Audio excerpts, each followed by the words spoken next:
예수님의 대답이라는 제목으로 함께 말씀 나누도록 하겠습니다. 지난주에 우리가 무슨 말씀을 나눴습니까? 지난주에는 예수님이 좀 우리에게 무서운 말씀들을 하셨어요. 특히 지난주 말씀의 끝이 어떻게 났냐면 사람들 앞에서 네가 나를 부인하면 나도 너를 모른다고 할 것이고 나를 알면 나도 너를 안다고 할 것이다. 이런 말씀이었습니다. 그러면서 예수님께서는 이런 거죠. 사람들 앞에서 난 예수님을 압니다. 예수님 안다는 건 그런 분 2000년 전에 사셨죠. 이건 아닐 거잖아요, 그죠? 예수님을 압니다라는 건 뭐냐면 이때 당시에 이 히브리 사람들, 유대인들이 쓰는 이 안다라는 단어는 뭐냐면 거의 엄마 아빠와의 관계와 같은 겁니다.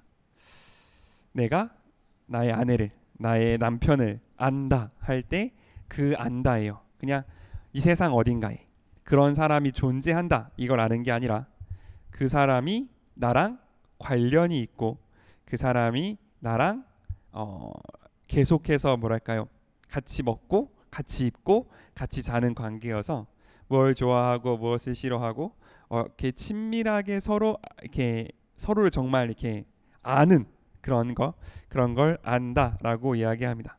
그러니까 사람들이 예수님을 안다라고 말할 때 이거를 두려워할 이유는 뭐였냐면 이 당시의 상황을 설명하자면 이 당시에 이스라엘 사람들은 예수님을 굉장히 미워했기 때문에, 왜냐?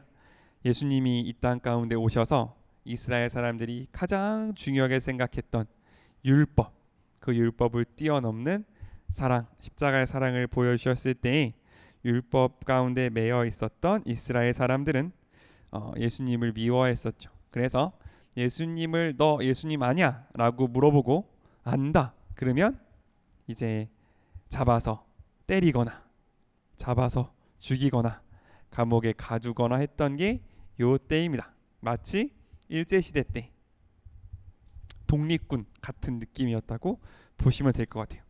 일본 뭐라 그러죠? 순사가 와서 너 김길동이라는 애 아니냐 뭐 이렇게 말했을 때 압니다 라고 말하면 잡혀가는 것처럼 그런 시대에 예수님 말씀하시는 거예요. 바로 그때 너에게 손해가 있을 것 같을 때, 너의 목숨이 위험할 것 같을 때, 그때 나를 인정하면 나도 너를 알고 그때 나를 부인하면 나도 너를 모른다 라고 말씀하시는 거죠. 예수님께서 이렇게 말씀하실 수 있는 이유는 뭐냐면 예수님께서 먼저 당신의 목숨을 걸고 우리를 알기 위해 찾아오셨기 때문입니다. 예수님은 절대로 자기가 안 한 일을 시키지 않아요. 예수님은 절대로 본인이 먼저 보여주시지 않은 사랑을 우리에게 하라고 한 적이 없습니다. 항상 먼저 보여주시고 항상 먼저 우리에게 다가와 주시고 항상 먼저 우리에게 사랑을 보여주시고 그 보여준 사랑을 너희도 하라고 말씀해 주시는 분이 우리 예수님이십니다. 그래야 우리가 그분을 믿고 따라갈 수 있잖아요. 아빠가 맨날 자기는 침대에 누워서 핸드폰 보면서 아들을 보고 너는 핸드폰 하지 마라 라고 말하면 말에 힘이 있습니까 없습니까? 없죠. 그죠? 똑같은 겁니다. 예수님이 먼저 이제 하시고 그 다음에 이것을 하라고 보여주시는 거죠. 거기에 더하여 어떤 것이 더하여지냐면 그러면 그 회중들, 내 목숨이 왔다 갔다 하는 그 상황 가운데에서 내가 예수님을 안다고 고백해야 되는데 어떻게 고백할 거냐, 어떻게 예수님을 그 가운데서 나타낼 거냐면 그것도 하나님이 책임지신다는 거예요. 11절과 12절 한번 같이 읽겠습니다. 11절과 12절입니다. 시작. 너희가 회당이나 관리나 권력자들 앞에 끌려가도 무슨 말로 어떻게 변명할까 걱정하지 말아라. 그 시간에 너희가 할 말을 성령께서 가르쳐 주실 것이다. 성령님께서 가르쳐 주신대요. 성령님은 예수님의 영입니다. 즉 그 상황 가운데에서 예수님이 하셨을 그 말씀, 그 상황 가운데에서 예수님이 하셨을 그 말씀을 우리가 할 수 있도록 하나님께서 도와줄 것이다 라고 말씀하시는 거죠. 그러므로 하나님께서는 우리에게 당신을 향한 우리의 사랑을 보여줄 수 있는, 우리가 예수님을 대언할 수 있는 기회를 주시는데, 그 기회가 어디서 오냐면 회당이나 관리나 권력자들 앞에 끌려갔을 때, 내 목숨이 진짜 왔다 갔다, 내 삶이 왔다 갔다 하는 그 순간에 하나님께서는 우리에게 힘을 주시고 우리에게 능력을 주셔서 우리로 하여금 하나님이 누구신지를 선포할 수 있게 하고, 우리로 하여금 하나님이 어떤 분이신지를 더 자신 있게 사람들에게 선언할 수 있는 그런 기회를, 그런 담대함을, 그런 능력을 우리에게 주신다라는 거죠. 이 과정을 겪은 사람들은 이제 더 이상 회당이나 관리나 권력자들 앞에 서는 것을 두려워하지 않을 겁니다. 더 이상 내가 예수님을 어떻게 전할지 미리 걱정하거나 미리 고민하지 않을 거예요. 그렇기 때문에 하나님은 우리의 삶에 가끔 위기를 허락하십니다. 가끔 어딘가에 끌려가는 것 같은 상황, 내가 말 한마디를 삐끗하면 뭔가 안 될 것 같은 그 상황을 허락하실 때가 있습니다. 느헤미야도 그런 때를 겪었을 때 잠시 묵도하고 잠시 하나님 앞에 간절히 기도하고 주님이 주시는 지혜대로 하나님의 마음을 전했을 때 주님께서 그 모든 것을 선하게 이끌어 가시는 것처럼 우리도 그 주님께서 그렇게 할 말을 우리 가운데 주실 줄로 믿습니다. 우리도 어떤 상황 가운데에서도 두려워하지 않고 다만 예수님을 시인하는, 예수님을 내가 압니다, 나 그분 분명히 알고 그분 분명히 나한테 선한 분이시고 그분 분명 나의 하나님이십니다 라고 고백할 수 있는 그 믿음, 그 믿음이 우리 가운데 성령을 초대하는 통로가 된다는 사실을 우리가 꼭 기억할 수 있으면 좋겠습니다. 아멘. 네, 아멘. 그래서 이제 예수님께서 이런 말씀을 막 하시는데 어떤 사람이 끼어들었어요. 어떤 사람이 끼어들었습니까? 13절에 보면 선생님, 내 형더러, 내 형, 나더 유산을 나와 나누어 가지라고 말씀해 주십시오 라고 말하는 사람이 끼어들었습니다. 이게 무슨 말이냐면 아버지가 돌아가시면, 그죠? 아버지가 돌아가시면 유산을 나누어 가지게 되어 있습니다. 그럴 거잖아요, 그죠? 아버지께서 돌아가시면 유산을 나누어 가지는데, 지금 우리나라는 아마 이제 아버지가 돌아가시면 어머니가 1.5배를 가지고 자식들이 1씩 나누어 가지는 뭐 그런 어떤 체계가 있을 거예요. 이건 나중에 뭐 정확하지 않지만 이런 방법이 있을 건데, 이걸 죄송합니다. 어쨌든 이런 방법들이 있는데 이때 당시 예수님 때 당시에는 어떻게 했냐면 장자, 첫 번째 아들한테는 두목, 그러니까 이렇게 아버지의 유산을 똑같이 나눈 다음에 첫째 아들한테는 2배를 줬어요. 2배를 주고 나머지 아들들한테 하나씩 나누어 주는 게 그때 당시의 관습이었습니다. 이거는 예를 들어 제가 아들이 3명 있는데 둘째 아들을 내가 더 이뻐한다고 해서 줄 수 있는 것도 아니었어요. 이건 하나님의 말씀으로 정해져 있는 거여서 무조건 첫째 아들한테는 2배의 축복을 주는 거, 2배 유산을 주는 게 하나님의 법이었습니다. 그러니까 장자권을 팔아먹은 에서가 진짜 대단한 사람인 거죠. 팥죽 한 그릇에 내 유산의 2배를 갖다 판 거니까 그것도 나름 대단한 사람이다 할 수 있는데, 뭐 어쨌든 그런데 지금 요 상황만 보면 어떤 상황인 걸로 보이냐면 마땅히 이 동생이 받았어야 할 몫을 형이 안 주고 있는 상황인 것 같아요. 뭐 받았는데 욕심으로 더 달라고 하는 건지, 아니면 아예 아무것도 못 받아서 예수님한테 탄원하러 온 건지 그거는 잘 모르겠습니다. 다만 여기 나와 있는 얘기를 보면 이 동생이 받아야 할 유산을 못 받았거나 적게 받았거나, 혹은 뭐 받았더라도 뭔가 자기가 불합리하다고 느끼는 게 있기 때문에 예수님께 나아온 거죠. 그때 예수님의 대답이 14절입니다. 14절 우리 한 번만 같이 읽을까요? 14절 한번 같이 읽겠습니다. 시작. 그러나 예수님은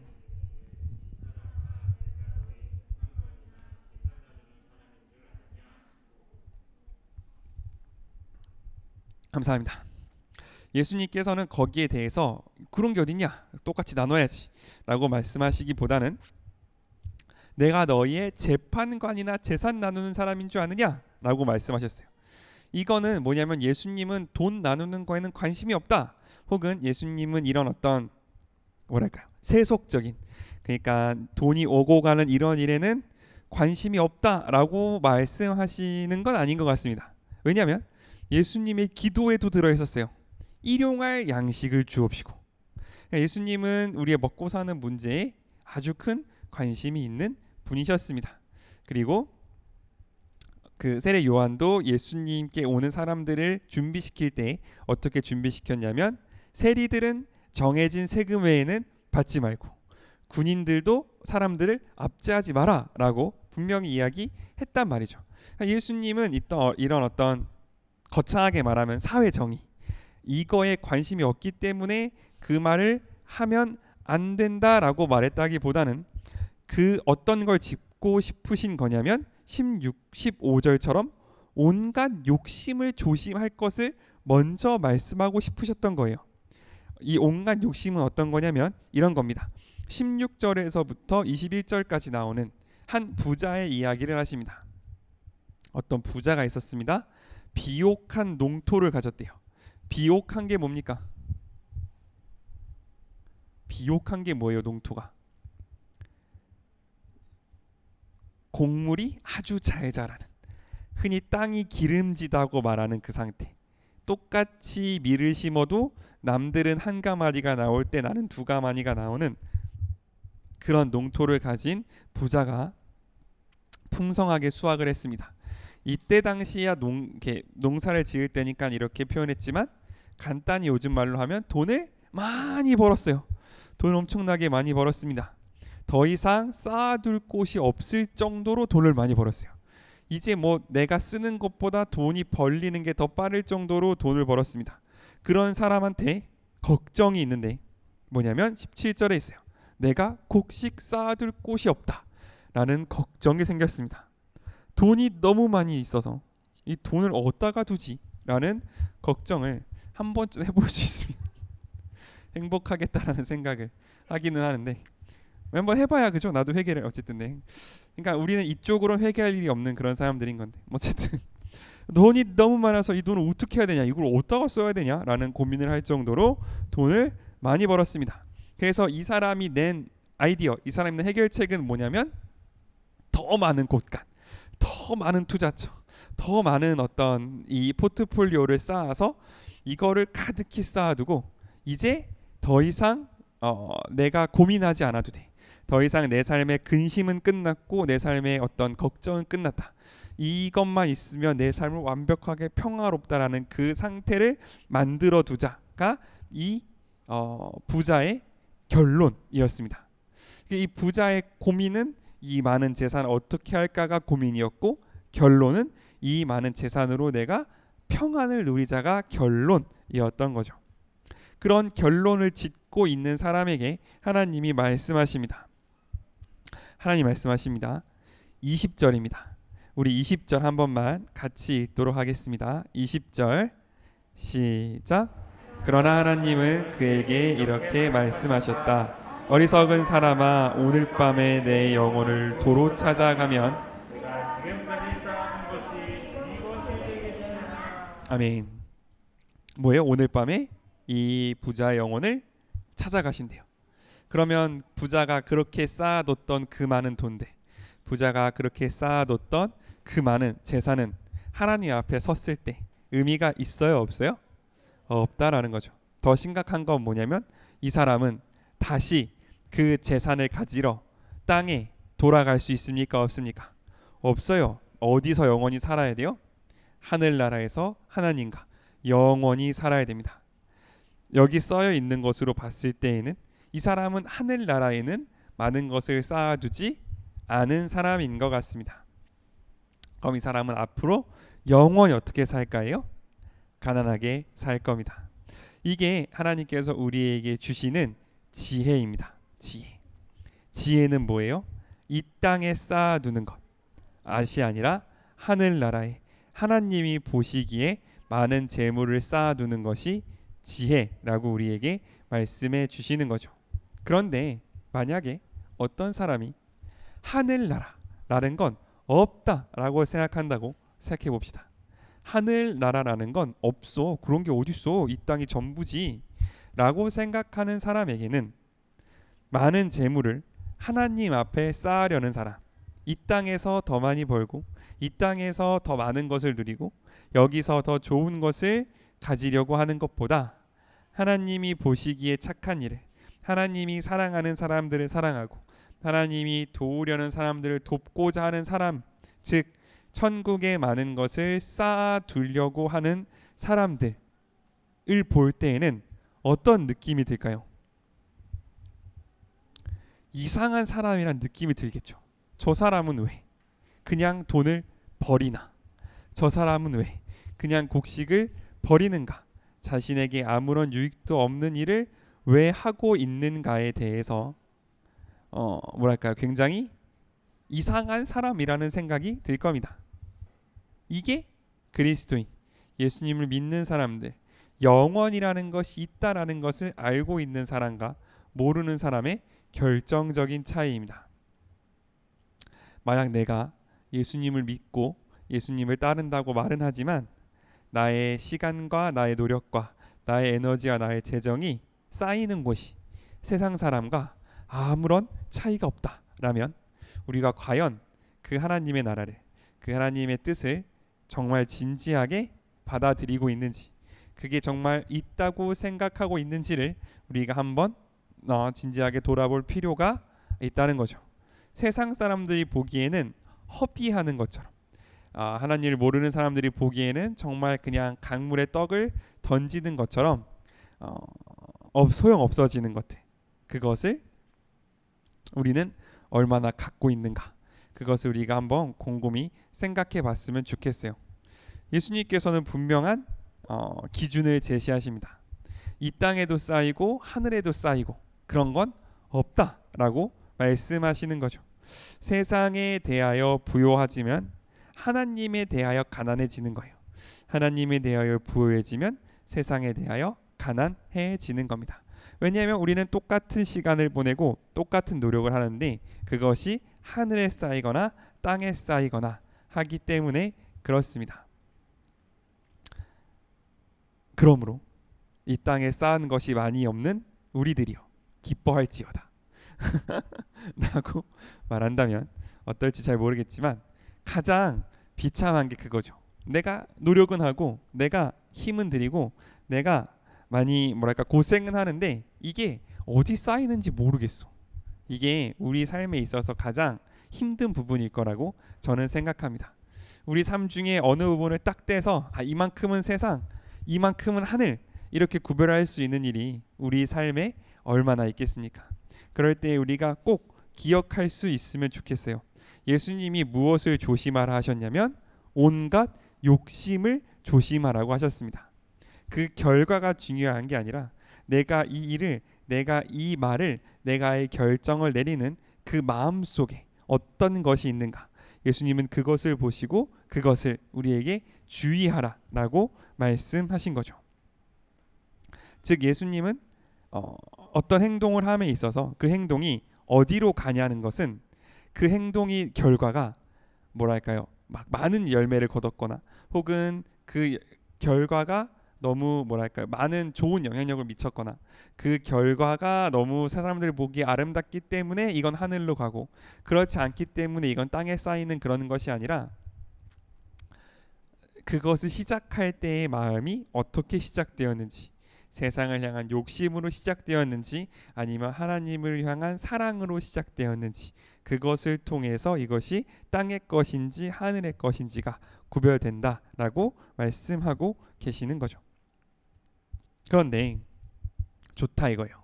예수님이 하시는 말씀 너무 좋고 아름다운 말씀입니다. 욕심을 조심해야죠. 그런데 이 사람, 예수님한테 이 요청을 했던 이 사람의 입장에서 한번 생각해 봅시다.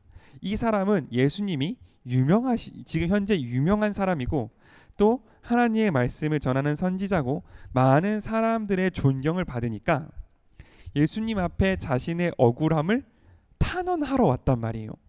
그러니까 이 사람이 뭐 정말 무슨 이렇게 나쁘게 사기를 쳐서 뭔가 받을 것보다 더 많이 받으려고 했다면 그 당시 거룩한 사람이라는 평가를 받고 있던 예수님을 찾아오진 않았을 것 같아요. 제 생각에는 뭔가 진짜 억울한 일이 있고 정말 이 형이 내가 받을 것마저 안 줘서 그 억울함을 가지고 왔단 말이에요.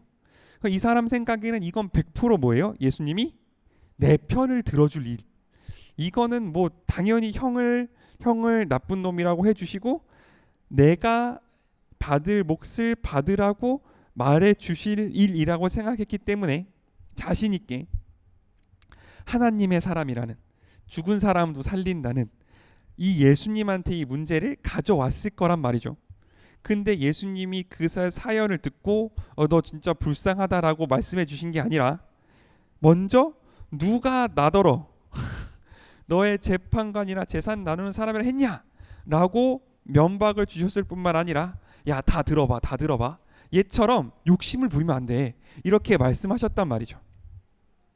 그러면 이 사람 입장에선 이게 얼마나 뭐랄까 억울하고 뭔가 되게 막 어떻게 예수님이 나한테 이럴 수 있냐라는 그 환경일 거란 말이죠. 우리가 예수님을 따르고 예수님 앞에 기도하고 예수님 앞에 무언가를 이야기하다 보면 이런 경우가 종종 있습니다.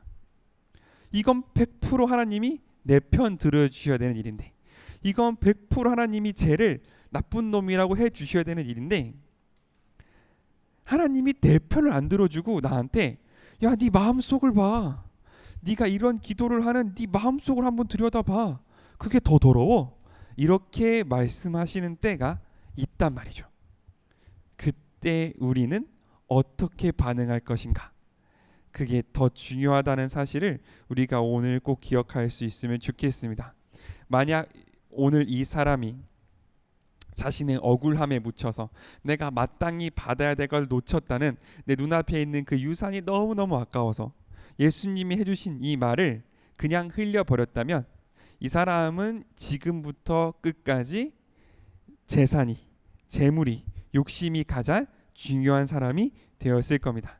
하지만 이때에 너무 억울하고 이해가 안 되고 나는 너무너무 분통한 일을 겪었지만 그 재산보다 그 재산을 향한 욕심에 더 포커스를 두시고 그걸 해결하는 게 지금 당장 네가 유산을 받는 것보다 훨씬 중요한 일이야. 너의 지금 당장 억울함을 풀고 너의 지금 당장 정의를 세우는 것보다 그 뒤에 있는 그거를 내 앞에 끌고 왔던, 예수님 앞에 그것을 가져오게 만들었던 그 욕심 있지, 그 탐심 있지, 그게 너를 훨씬 더 심하게 갉아먹을 거야. 그게 너를 하나님 나라로부터 등 돌리게 만들 거야 라고 말하는 그 예수님의 말씀에 아멘 할 수 있으면 이 사람은 설령 눈에 보이는 유산은 놓칠지라도 영원히 놓칠 수 없는, 영원히 쌓여있는, 영원 가운데 있는 하나님의 나라는 잡을 수 있을 거라는 거죠. 예수님은 간혹 우리에게 억울함을 당하게 하십니다. 기도를 해도 그럴 때 있어요. 그럴 때는 예수님께서 우리에게 당장 내가 기도하는 그것보다 나를 더 갉아먹고 있는 것, 나를 더 어둡게 만들고 있는 것들, 나로 하여금 영원한 하나님의 나라에서 눈을 돌려서 내 눈앞에 있는 바로 이것에 나를 집중하게 만드는 바로 그것이 무엇일지, 하나님이 나를 그 눈을 들어서 강제로 내 고개를 잡아서 하나님 나라를 보게 하시기 위하여 하나님께서 내 마음속에 계속해서 말씀하시는 그것이 무엇인지를 분별하고 그 하나님 말씀 가운데 당장은 내가 억울하더라도, 당장은 내가 납득할 수 없더라도 먼저 아멘하고 먼저 그 뜻을 따라갈 수 있는 우리, 그 우리가 될 수 있기를 소망합니다. 아멘.